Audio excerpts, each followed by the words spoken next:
Hello, Krista Giamarcu,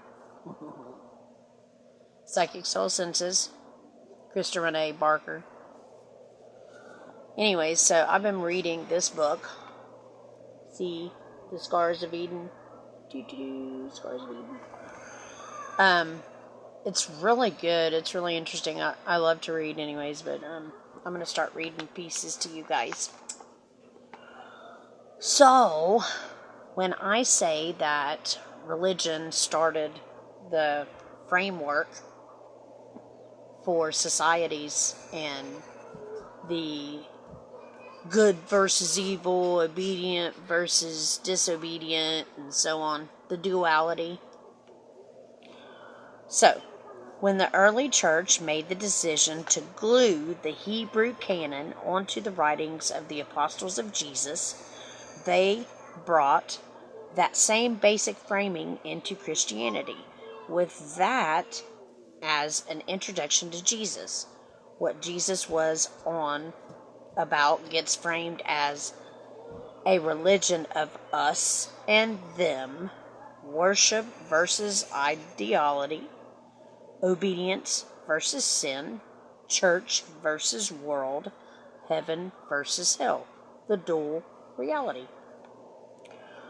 All that fear and hate, crime and punishment, in fact, the whole framework of authority and obedience makes for a form of religion very amenable to political powers, hoping for a passive and compliant people. Consequently, it wasn't too long before the Roman Empire found a very assimilate Christianity. Powerful people began putting up grand buildings to house the church, and the emperor awarded his bishops imperial rank and put senatorial purple on their robes. Of course, the transformation would hardly be complete without a makeover for Jesus as well.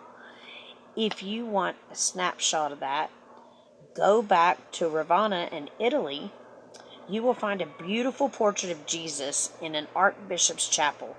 The mosaic shows Jesus in a finery of Roman military uniforms.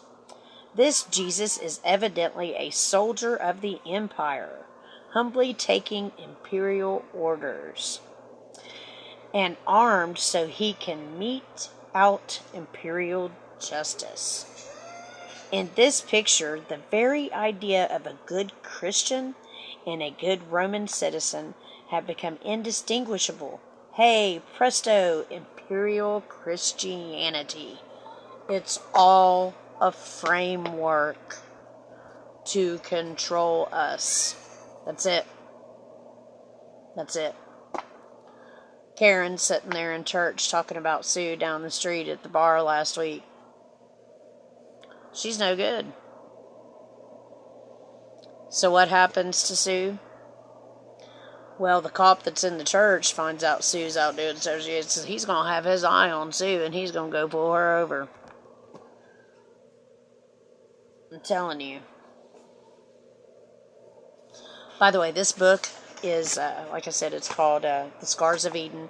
It's the second edition. Paul Wallis is the writer. See? Paul Wallis. I love his work. He's very good.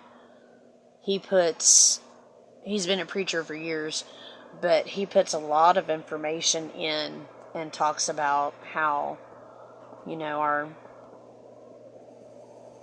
he talks about the politics of religion, but he also talks about the ancient peoples in our religion and how we've had